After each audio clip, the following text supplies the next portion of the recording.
The following is a production of DallasCowboys.com and the Dallas Cowboys Football Club. How about them Cowboys? Yeah! Go Cowboys! This is Talkin Cowboys. Streaming live from the Dallas Cowboys World Headquarters at the Star in Frisco. First down. Handoff, Elliott plowing to the goal line. Barry, sacked by Lawrence. Prescott keeps it, and he bangs it in for the touchdown. And now, your hosts, Isaiah Stanback, Patrick Walker, and Kyle Yeomans. It is a terrific Thursday morning here from Talkin Cowboys, presented by Black Rifle Coffee Company at the Star in Frisco and the SWBC studios. We've got Isaiah Stanback. We've got Patrick Nosey Walker. I'm Kyle Yeomans with Chris Beam in the back running everything as we continue to preview the divisional round matchup between the Dallas Cowboys and the San Francisco 49ers. Today we're going to preview the San Francisco defense. Lots of dudes on that side of the ball, too. Oh, there's a few. And then you've got that Cowboys offense that's been firing on all cylinders. Gentlemen, how we doing? Fantastic. Can't wait. Oh, yeah? Bart Scott voice. We're getting already into that? That's right. You know why? Because there's some guys that are going to be victim-owns on this side of the ball, Kyle. Let's talk about it. Ooh. Okay, so did you get your 3 hours of film? I did. Okay. I saw Patrick was diving into the film yesterday, too. Crunching yesterday. I did. Science Lab, ladies and gentlemen, shameless plug, will be up on the .com within the next hour or so. And there's a lot of science. You know what? I was sitting there having breakfast this morning. Just Yeah. sitting there, just chilling. And, the specialists were over there. Money Maher, the new guy, the long snapper, and B.A. Travis Vizcaino. Vizcaino. Brian Anger, right? News and notes. So I'm over there. I'm sitting there, and I'm watching my film and eating my breakfast. And somebody said, Isaiah. I said, yeah. I turn around, I'm like, what's up? And it's Brian Anger. We were teammates, right? I was his personal protector in Jacksonville. So he's like, and they're all looking at me. He says, why do you watch so much film? I said, I got to know what I'm talking about, man. He's like, you watch like way more film than anybody else I can ever imagine. I'm like, yeah, it's just what I do. He's like, I guess it's easy for you, huh? Kind of scares me, I'm not going to lie. Yeah. Why is that? Well, from a punter standpoint, how much film do you need to Fair. watch? The specialist saying that doesn't bother me as much as anybody. Yeah. Now, this was a specialist. If Cooper Rush was over there and he said that, then that would be completely different. No, but it was funny. Yeah. It was just one of those funny moments. I was just like, yeah, because you watched the film. I just want to know what I'm talking about. I want to know what I'm talking about. High football IQ. I try my best to take. Well, actually, I do pretty good. I take emotion out of it. Mm-hmm. I really take emotion. You know what they call it? What's that? Science. Oh wow! You know what Nate calls it? What? Logic. Yeah, he does. It works. calls And him logic. I'm not too mad that the punter asked you about watching film. I mean, I'm not mad about it either. how, but how much film would the punter watch? I mean, he'd watch a little bit of the and I returner wasn't of the saying upcoming it game, but that doesn't to change. compare. I was just more so I'm just saying, yeah, because there are some people that are going to hear this and they're going to say, "Oh, well, the Cowboys don't. It's the punter." Yeah, it's the punter. Right? Yeah, Regardless of what who the returner is coming up in the next game, Brian Anger is still going to try to make the same punts in the same fashion. He's going to try to coffin corner you every time. Yep. Anyway, I think he was asking in the light of like, dude, you're not playing anymore. Like, what are you doing? Yeah. You know what I'm saying? I think that was that's probably the translation. Like, How many clarity. How We many don't need hours fans of going film? for Brian? Leave Brian out of this. You're gonna say, I've seen a couple of your punch. You probably leave need to start probably need to watch film. Leave Brian Anger alone. Figure out how to catch the snap. How about Yeah. that? And there's a guy over there that needs to watch leave more that guy. film as Leave that well. guy be. Yeah, we'll talk about that one, I'm sure. Now, how many hours of film do you watch per week? What do you think, on average? on average, I mean, it really depends on the opponent. This week, I probably put in about 10 hours. Yeah, that's what it should be, I think. I watched 3 hours yesterday, so I went back and watched our game, went through that, and then I went through San Francisco's game. So I'll probably do 2 more hours by the end of the week, and some of that is on draft stuff later. Like once it gets to draft time, I'm right around 10 hours a week trying to get that thing ready. It depends on the opponent, right? So I'm not going back and watching 1,000 games. I'll go back and look at teams that have similar schemes, or I feel I have similar personnel matchups, and I'll go back and I will do like deep dives into. I'll watch one game like over 3 or 4 times. Well, just it depends just to peel on back some information and look for little things here and there. For me, it depends on a couple things. Number one, the opponent. Is it an uncommon opponent versus a common opponent? I watched way more film on, say, the Jacksonville Jaguars than I did the Giants, or the Eagles, because familiar opponent versus non-familiar opponent.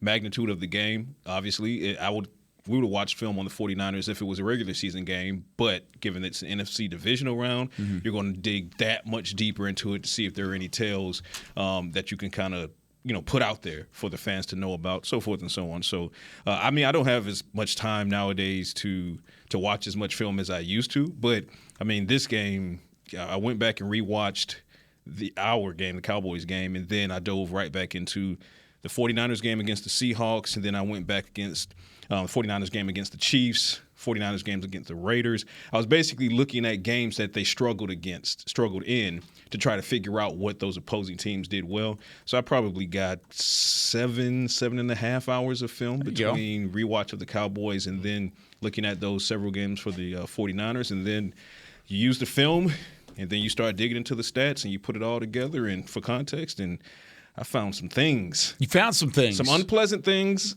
And some pleasant things. Yeah. You hit it both ways. This defense we're about to talk about, those are some horses. But they got some weaknesses. Yes, they do. Found them. I see you. And we're going to talk about it in the second segment. Let's get to news and notes. Cowboys injury report as they were back into a walkthrough yesterday. Pretty light, which is good, but there were a couple names on there. There were. And nothing that should concern anyone outside of what we've already discussed. Jason Peters did not participate as expected with that hip injury suffered in the victory over the Buccaneers. Short week, and let's just be honest, it's a 40-year-old on a short week with a hip injury. I don't believe that he'll be available, but the Cowboys have not ruled him out. They are just using precaution to see how he goes over the course of this week. Jaron Kearse, good news. Everything's going as expected there. Jaron Kearse said yesterday that he is 100% sure he will be on the field against the 49ers. He was limited in the walkthrough. That makes sense. Short week. Protect that guy. You need him at all costs. DeMarcus Lawrence limited, as has been the case for several weeks now. Listed as foot, but he's dealing with several things, continues to play at a Pro Bowl level. Israel Mukwamu had a hamstring injury, tweaked it just a little bit, nothing major though, because he was a full participant in practice on yesterday, so he's a full go. Tyron Smith, he was a full participant, although listed on the injury report, no worries there. And Trayvon Mullen, cornerback, who was inactive with the illness that popped up late last week, was a full participant as well. And as far as the 49ers are concerned, there's really nothing of note there. The only thing is Trent Williams didn't practice, but he was resting. It's literally listed as resting. Biggest news and note, if you want to take it as that, my guy IRS kind of mentioned it. Cowboys signed a kicker to the practice squad. Kicker by the name of Vizcaino. Am I pronouncing that right, Tristan? Vizcaino. Signed him to the practice squad on yesterday. Cowboys, prior to signing him, have continued to double and triple down on their confidence in Brett Maher. We had that discussion here yesterday. I'm not moving off of Brett Maher. Everybody has a bad day at the office. Dak had one in Week 18. Bounced back, had the best game of his season. Brett Maher has saved this team on several occasions during the season. Not willing to move on from this guy with that body of work. But the Cowboys are bringing in Vizcaino. Yep. As insurance against the 49ers. And Vizcaino has some experience kicking in Levi's Stadium from his short stint with the 49ers. So a little bit of insurance there, but Maher is still expected to be the starting kicker. He's expected to be the kicker on the field when the Cowboys visit San Francisco. But it's notable that they brought in some insurance there. Now, sidebar. This is a subjective take. Sidebar. I wonder if that's just more so just to create a sense of competition with Brett Maher, just to mentally get him sharpened up a little bit, which is likely the case because, Tristan isn't exactly lights out. If you look at his numbers, 75% on extra points, 15 of 20. So it's not like he's coming in here to completely snatch Brett Maher's job. I really think it's more so just, hey, Brett. So just in case. Yeah, we believe in you, but if you go out there and miss 2 PATs, Are they even going to elevate him? Because I doubt they would. That's what I'm saying. I think he's a practice squad guy. I really think he's just a practice squad guy, just kind of some mind games by owner and general manager Jerry Jones, which I'm not entirely mad at. I mean, I get where you're going with that. But I also want to show confidence in the kicker because if he has another game like that where he was already in his head for one game, you can't allow him to have another game like that. Start going for 2. You got the offense and the weapons to do it. Just start going for 2. Just start doing Love you, that. Tristan, but don't necessarily need you. Start going for 2. Did you guys see the sounds of the sideline? Did you see what that was? That it was amazing. phenomenal. CeeDee Alex, Lamb, I know where you're going. Alex Lilly put that together, and he did it so fast, and it's out there. It's phenomenal content. There's a part of it where CeeDee Lamb was sitting on the bench, and Brett Maher comes over, and Maher visibly frustrated after another missed PAT, and CeeDee looked at him. He said, "Hey, don't worry about it." Said it in a different way. Wasn't necessarily clean. Said, "Don't worry about it. You've balled out for us plenty of times. You've had our back plenty of times. It's our turn to have your back." So that response to me is what it should be from a locker room. That's what it should be from a team. When somebody struggles, your teammates rally around you and you pick you right back up. Right. That's what it felt like. Isaiah, back when you were in various locker rooms, you always had great culture. Yeah. Is that a good sign from what CD was able to do? And we had even talked about in the offseason, was CD ready to take on a leadership role? Yeah. That was a plain and simple way of seeing, okay, there's a role being had here. I'm just glad everybody gets to see that. So shout out to Alex on that for being able to show that footage. Less than 48 hours after a Monday night game. Every time I see him, he's sitting on the computer editing. So. He's rolling. So shout out to him. A lot of people don't get credit behind the scenes, but he gives you that access. But it's very telling, and it's great to see the brotherhood that has formed now with this Dallas Cowboys team. And I think a lot of people kind of disregard kickers, punters, long snappers as, okay, the specialists, they're their own unit. And very much so they really are, right? They're like the little wolf pack that kind of travels around doing their own thing because they don't have to be in meetings like everybody else does. And the special teams meetings is a very short period of time in comparison to offense and defense. Right. Okay. Not a lot of film. Not a lot. I mean, there's not a ton of film to watch. They're scheming up stuff. The sports teams coordinators, Bones is, right? Yeah. But in terms of the operation, your operation is pretty much the same. Right. But for people to see how much players on the team and high caliber players, highly criticized players in terms of guys like CD, how much they care about that guy. Mm-hmm. He's that important to you to where it's not like you're walking by him, disregarding him, mean mugging him, just not even acknowledging him. He is your brother. Yeah. Right? Regardless of what he's required to do during the week, he's your brother. And he's a part of your team. And so many people try to just put the specialists like they just not a part of the team and they're just these little isolated guys that are just super replaceable. They're not. Right. They're not. And you love it even more so from the aspect of, if you look at what CD said, he said, you saved us before. Mm-hmm. Yeah. And, we got your back, bro. We got your back. And coming from someone like CD Lamb, who's had to demonstrate resiliency himself this season, be it on, we talk about an interception earlier in the season where he didn't come across the safety's face and that, tallied on the interception against Dak Prescott, so forth and so on. They had to kind of get on the same page. And then, even against the Buccaneers, he had 2 drops in the first 3 plays because T.Y. Hilton had the 3rd drop on that first offensive series that ended in a punt.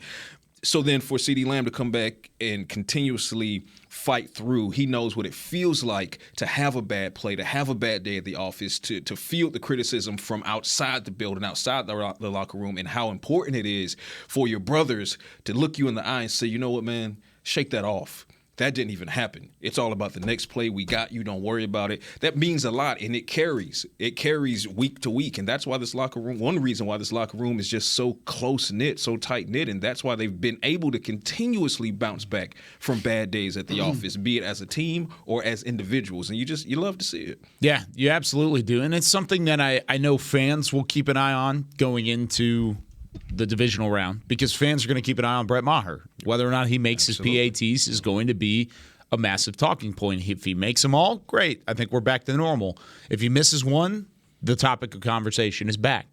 But you also want to see the way that your teammates react. And there was a positive reaction there from CeeDee Lamb. You could say a negative reaction from Dak Prescott, but even then, that's just frustration. Dak's in the heat of the moment. Competitor, heat of the moment. Straight up competing. That's all that was. And I the wouldn't even say quarterback. it. Of course he wants to go for 2. Yeah, it's fair. He wants to take his nap. Plus, Dak Prescott was hot enough in that game to where he could say something like that.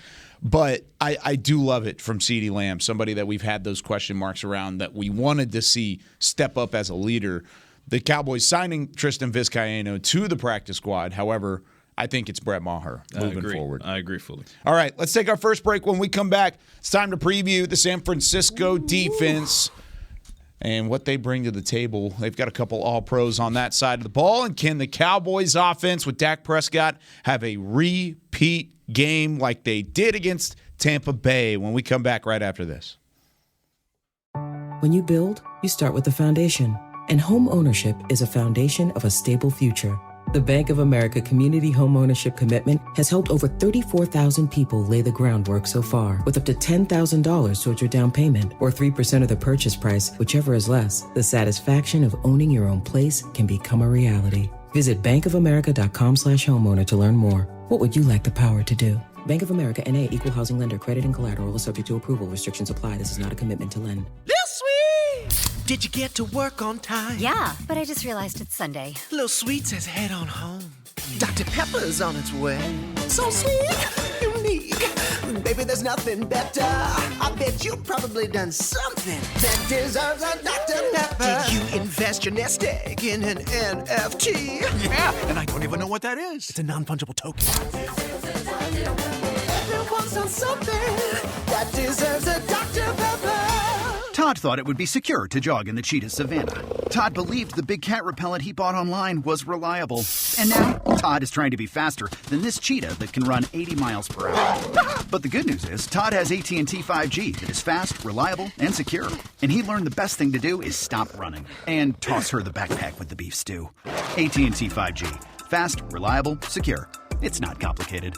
5G requires compatible plan and device. 5G may not be available in your area. See att.com/5G for you for details. Are you ready to take coffee off your grocery list forever? Black Rifle Coffee Club is here to help. As a coffee club member, you'll get your favorite coffees roasted, packaged, and shipped to your door free of charge on your preferred schedule. Set it, forget it, and never run low on coffee again. Members also get exclusive deals on coffee, products, and discounts from partner brands. Ease your mind and let Black Rifle worry about your coffee supply. Go to blackriflecoffee.com to join the coffee club today.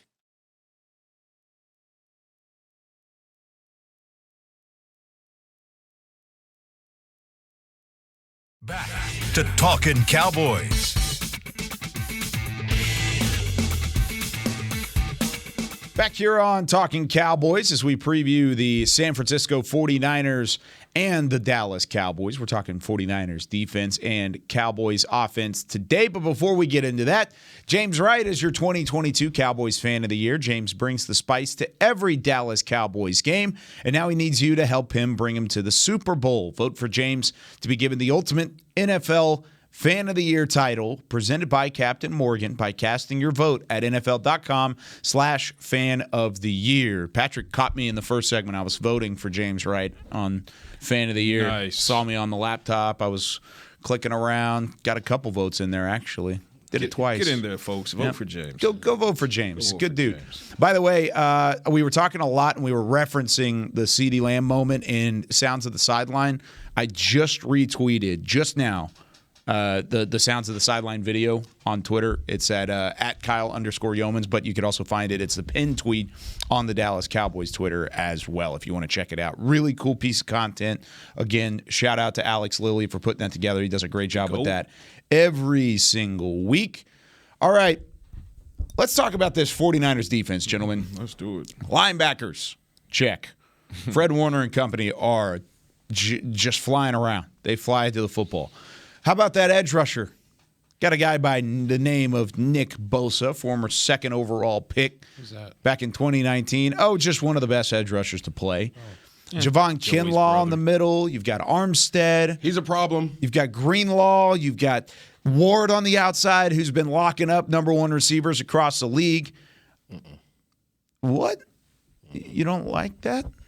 You don't agree with that one? Why is that? Tostito. He's getting Tostito? Are you talking about Ward or are you talking about Lenore? Lenore's getting Tostito. About Ward. What do you see? Keep Googling. No, that's what I want to talk about. I talked about the front seven. Front seven's coming after it, but where are they susceptible? Put it out there. It's in that secondary. It's in the secondary. Oh, yes, it is. Yeah, it's out there on the edges. And you talk about Ward, and Ward has done whatever. Ward got exposed last week. DK Metcalf said, I don't give a doggone what your name is. I'm going to disrespect you. I'm bigger than you. I'm faster than you. I'm stronger than you. And I'm going to run right by you every single time. If the doggone 49ers want to go single high coverage and they want to come out of that two shell and roll down to that single high, whether it's cover 3 or cover 1, Ward likes to sit on his heels. You sit on his heels, you can run right by his butt, throw the ball up there. You can look at it and say it's not a high percentage pass, but you have things working in your favor. You have receivers that can go get the ball. You have CeeDee Lamb. You have T.Y. Hilton. You have Michael Gallup. All these guys can stretch the field. All these guys can get on his toes. All these guys can get to his backside. And you throw the ball up, you're either going to get a heck of a play, a heck of a catch, right? You're going to get an open catch because you're going to run right by him, or you have a high probability of getting a pass interference call. Test these guys on the outside. But in order to do that, you have to block Bosa and them boys up front and ensure that they're good. So I think that you could Tostito these guys on the outside all day long.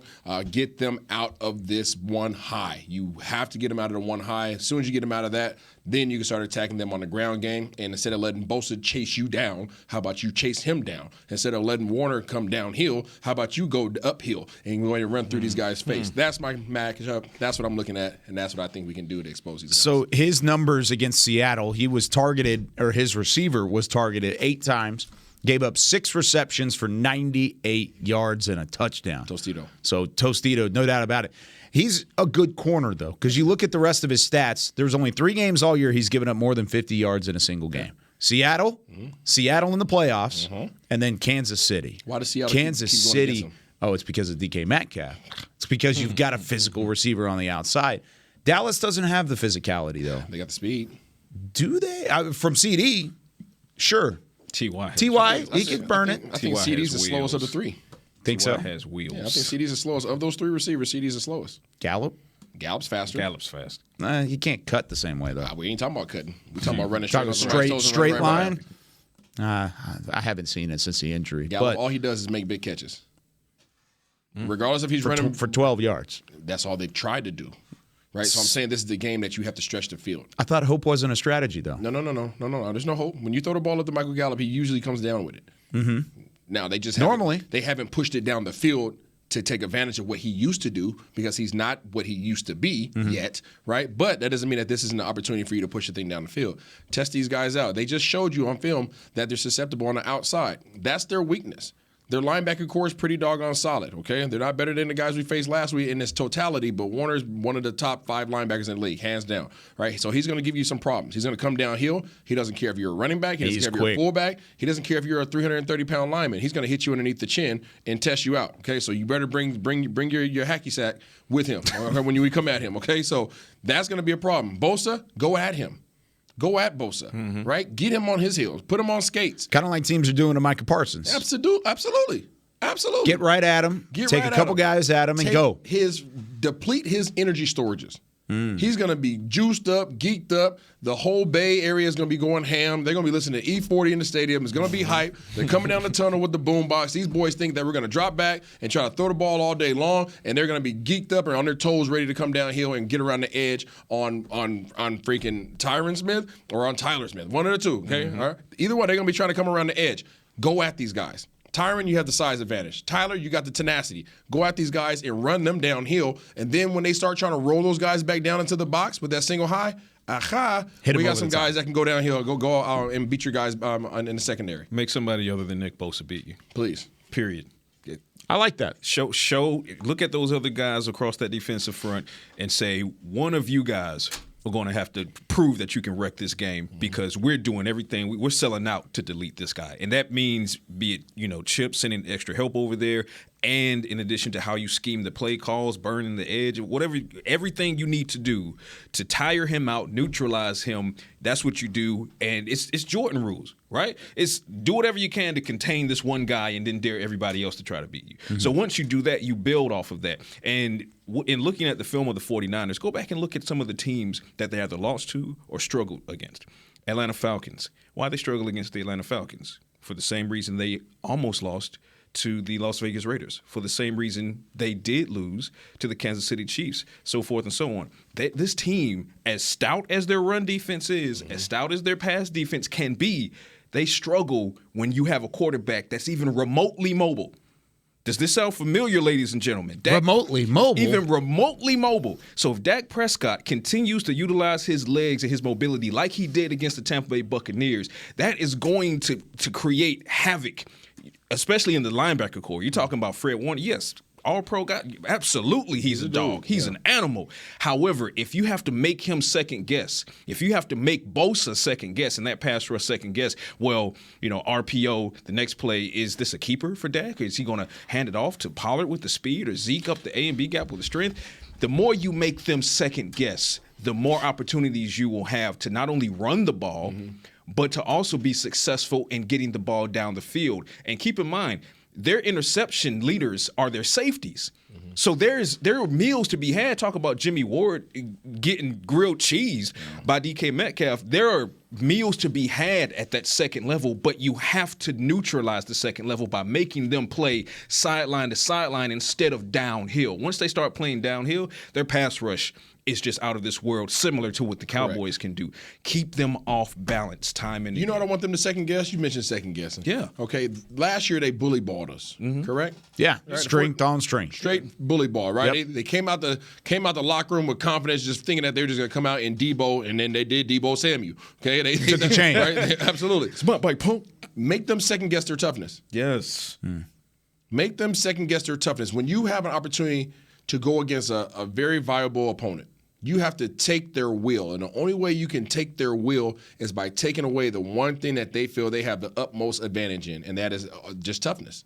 So if you go out there and you start running the ball downhill on them, even though their weakness is on the outside, if you start running the ball downhill at them, and that's what they feel like they do the best in terms of being physical and pushing you back, now all of a sudden you want to talk about second guessing. Now these boys don't have any confidence. Exactly. And look at it this way.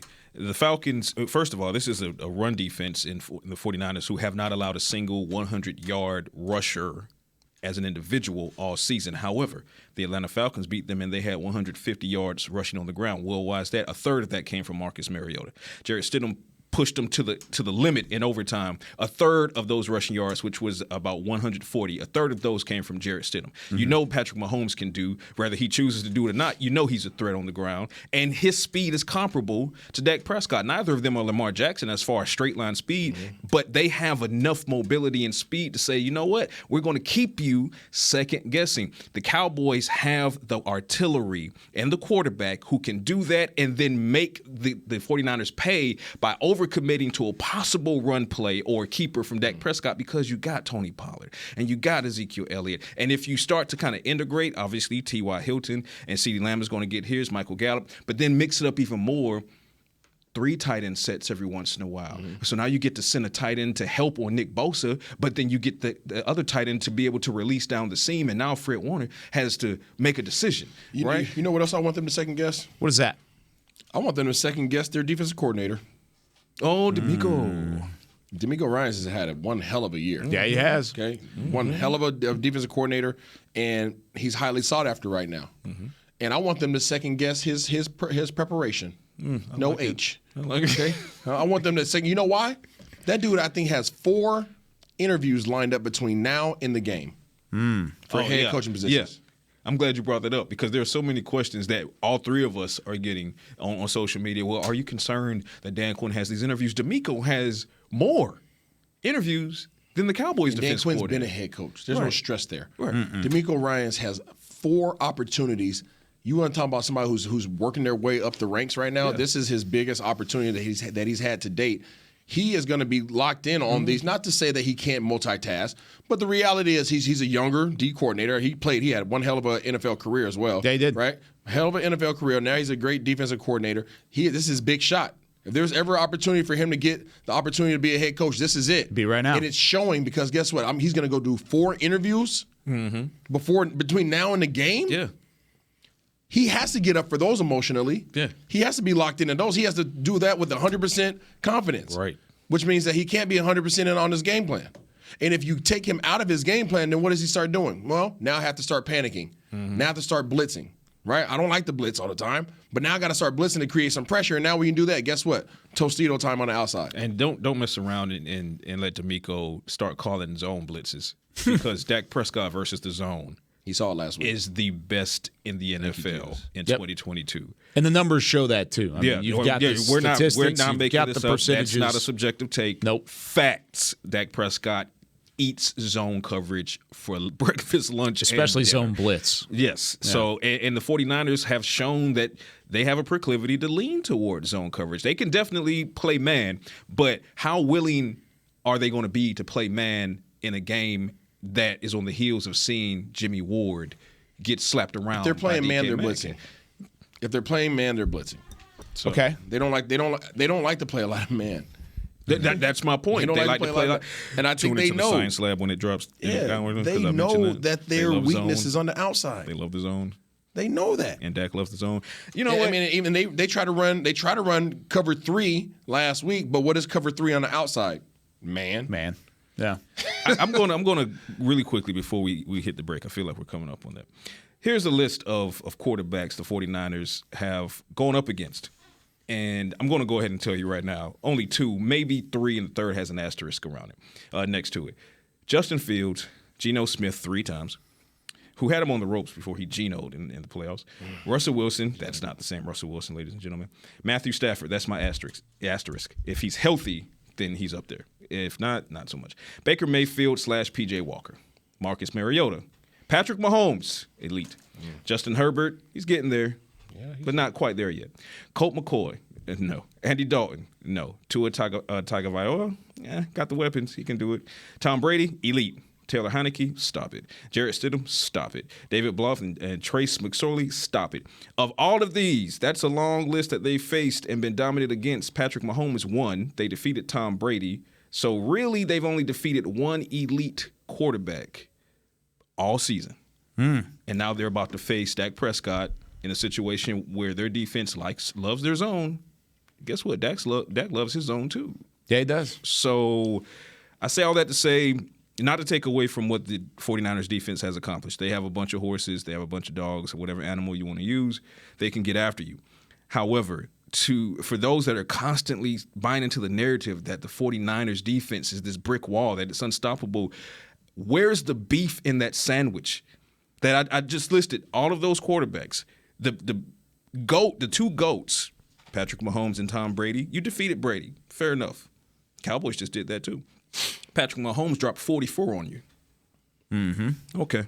Let's just put a pin in that. No, I like it because everybody's susceptible in the playoffs, no matter what. You could be the most unstoppable defense you could possibly be, and San Francisco's been really, really good defensively. Mm-hmm. But they've also had some lapses early in the season. Correct. They have some holes now. They haven't necessarily played that competition. It all kind of adds together. But I want to talk about, when we come back, there's a tale. It's really a tale of 2 teams with the San Francisco bunch. The team that played before the bye week and the team that played after their bye week. Completely different when it comes to their record and when it comes to their performances. And there's one common denominator that is taken away from both things.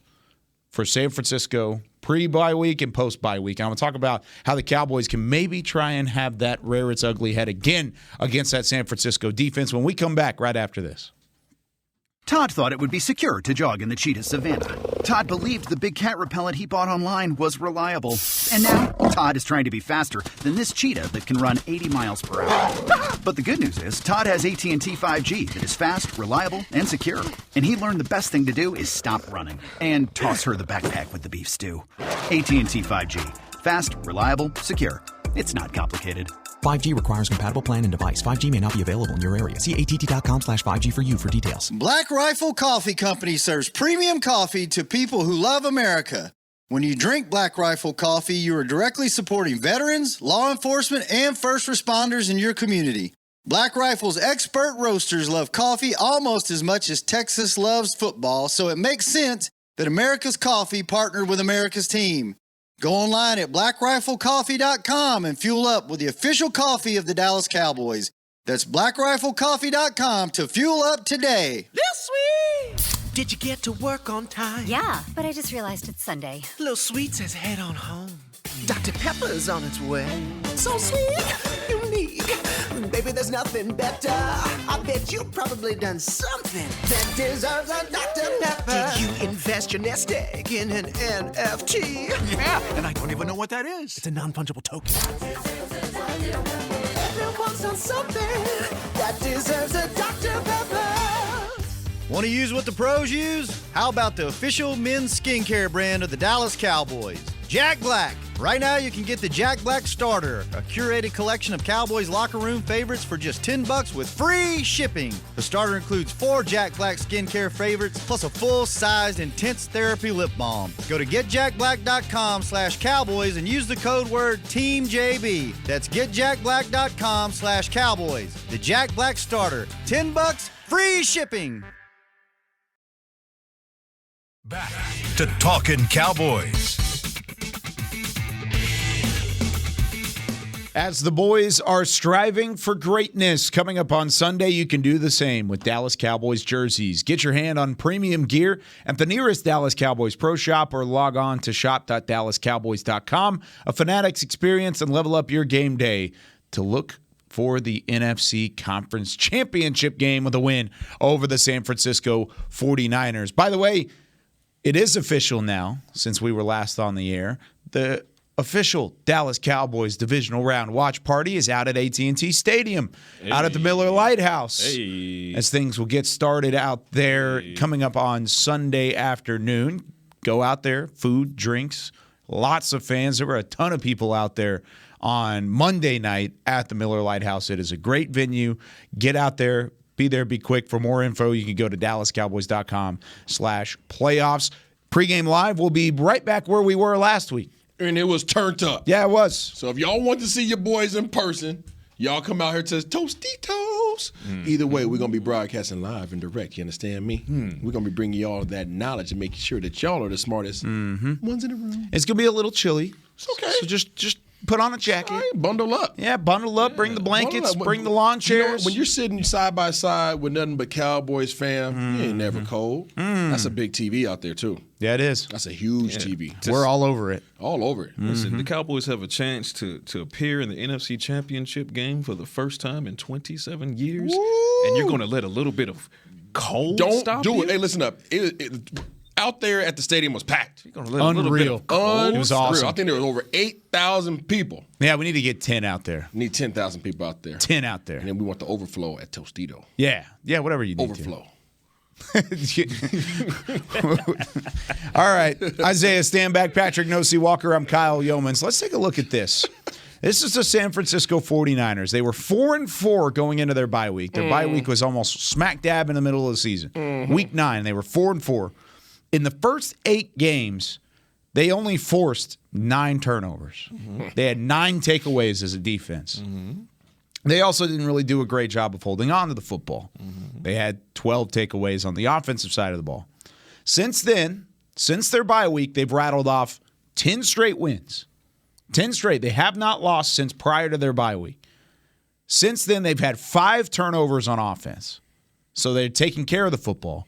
More impressively than even the 5 turnovers on offense, that defense has forced 21 takeaways from their bye week. They had 9 in the previous 8 games. In the 10 after that, they've had 21. 21 different takeaways. If you can win the turnover margin, you can win the turnover battle, you're going to have a really, really good shot at winning the football game. Correct me if I'm wrong, but the Cowboys, they're pretty good at taking the ball away themselves, yeah? Yeah. So to your point, win the turnover margin. So they'll take the football away. I have the utmost confidence that Dan Quinn's defense will force a takeaway, maybe 2. Now, there haven't been multiple takeaways against the San Francisco offense since week 7 when Kansas City did it. Why is that, Kyle? Why? Because teams haven't forced him to throw the ball. That's why. Now you're going to do that? Now you're going to do that. But if in order to do that, you have to obviously take away points. the run. You got to score points, okay? Score points, that's number 1. Okay, you got to just totally just disintegrate this defense. But then you have to take away their ability to run the ball. And that's the most difficult task there is. Yep. They have to find a way to stop their run, at least negate them from running as effectively as they want to. And then on the outside, you have to do what you did last week. Mm-hmm. And the more film I watch, the harder. Shanahan's a freaking Jedi. He's a Jedi. I'm going to put it out there for y'all, okay? He's a freaking Jedi. The Force is with him? The Force is with this dude. The schemes that he creates, and he creates these schemes so that it's so easy for Purdy to make good decisions. Oh, yeah. It's not difficult. I mean, he's protecting the rookie from himself. Yeah, he is. So there might be four God. decoys on a particular play. 5 potential guys to throw the ball to, but 4 real decoys. And those 4 decoys' job is to take away the defense, to create a void in your defense, regardless of the coverage, where that one guy can win. And that's what they're doing to him. He's force pushing. That's what he did. He just force pushed the defense out of the way. Shanahan's doing a heck of a job. But you got to get home. And that's kind of my point with the preview that we have with the Cowboys offense and the San Francisco defense is the defense is going to force a turnover. I fully believe that. Okay. Can your offense take care of the football? That's one of my biggest questions. Because, yes, you're going to have to get up and you're going to score points. You got to take care of the football. You did it against Tampa Bay. Check. You check that box and you pass it with flying colors, Patrick. But doing it 2 games in a row, that's where you've got to keep locked in. You got to stay that way. And be not mistaken. Nothing we're saying here discounts from the challenge that's being presented to the Cowboys in this round, right? The 49ers are better than the Tampa Bay Buccaneers, even with Tom Brady quarterbacking the Tampa Bay Buccaneers versus Purdy, a rookie, Mr. Irrelevant, as the label goes, quarterbacking the San Francisco 49ers. Just as a unit on all sides of the ball, all 3 phases of the ball, 49ers get the job done. My problem is when people aren't digging deeply enough to see, well, who did they get the job done against? What were their trends? What were the quarterbacks they went against? And who did they struggle against? And why did they struggle against them? Rewind the episode back if you want to get some examples. Mariota, Stidham, Mahomes. But I also found a trend. Also found a trend when writing the Science Lab and doing the research there. And I'll go ahead and put this out there. Dallas Cowboys, if you win the second quarter against the San Francisco 49ers, the odds of you winning the game rise exponentially. Here's an example of what I mean. Break it down. 49ers offense averages 9.2 points per quarter in the second quarter. That team does not often get off to a fast start. They're averaging 5.1 in the first quarter, 5.3 in the third quarter, and it bumps up a bit to 7.1 in the fourth quarter. They make their money in the second quarter, right? If the Cowboys can defeat them in that quarter, outscore them in that quarter, then the odds are exponentially higher that they'll win the game. And I wrote this in the Science Lab. In the 13 wins, not counting the postseason, the 49ers outscored opponents to the tune of 135-36 in the second quarter. That team doesn't get off to fast starts. So if you see them not getting off to a fast start, don't think the game is over, ladies and gentlemen. That's the first quarter. The second quarter is going to ultimately be the tale of this game. Obviously, the fourth quarter as well, because the Cowboys need to, if they establish a lead, they need to keep their foot on the gas. We've seen Green Bay, Jacksonville, they can relent in the fourth quarter. You love that they kept the foot on the gas against Tampa Bay. Talk about sounds from the sideline. Tony Pollard comes over there and says, what? This is too much smiling. We need the ball back. Too much smiling. We need the ball back. Dak Prescott said, do not let up. Not one play, not 1 second. Keep that Mamba mentality. You're going to need it. But if the Cowboys can defeat the 49ers in the second quarter specifically, the Seahawks did it, and the Seahawks were in the game all the way until Geno at the top of the fourth quarter. That is how you can punch a hole right through the 49ers. Yep. So keep that in mind, ladies and gentlemen. Get off to a fast start if you're the Cowboys, and the Cowboys actually do average more in the first quarter, 5.4 than the 49ers offense. So if the Cowboys can get off to a fast start and keep the 49ers from getting off to a fast start, that's part one. Part two is, can you outscore them in the second? If you do that, you'll probably have the lead going into halftime, and all you have to do is not let up for the final 2 quarters. They've outscored opponents throughout the entirety of their regular season by 86 points in that second quarter, 42 in the fourth quarter, And then the first and the third quarters are very similar. They're right around, they're in the teens. They've outscored both of those teams, or all of their opponents, in the teens through the first and the third quarter. So I'm right there with you. I love that as a stat because if you can get off to a hot start, this Dallas defense, I believe, I'd have to go back and look to double check. I think they've only given up one first quarter touchdown. One all year long. They're averaging only 3.6 points allowed per first quarter. Yeah, so a lot of that is field goals. Magnificent defense from the Cowboys. Keep that energy. Keep that.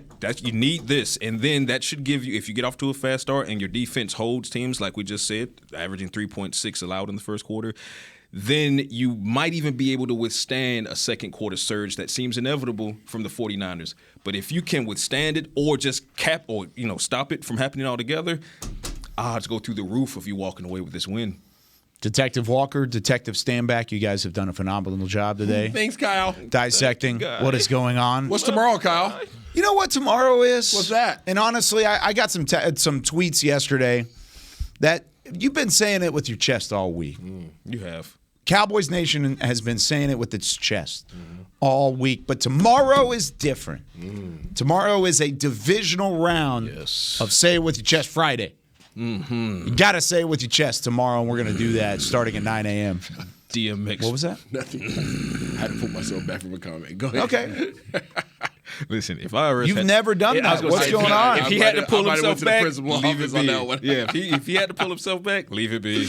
We're gonna talk about that in a moment. All right, that does it for us here on Talking Cowboys. For Chris Beam, Isaiah Standback, Patrick No C Walker, I'm Kyle Yeoman saying so long from the Star in Frisco. We'll see you tomorrow with Say It With Your Chest Friday on Talking Cowboys.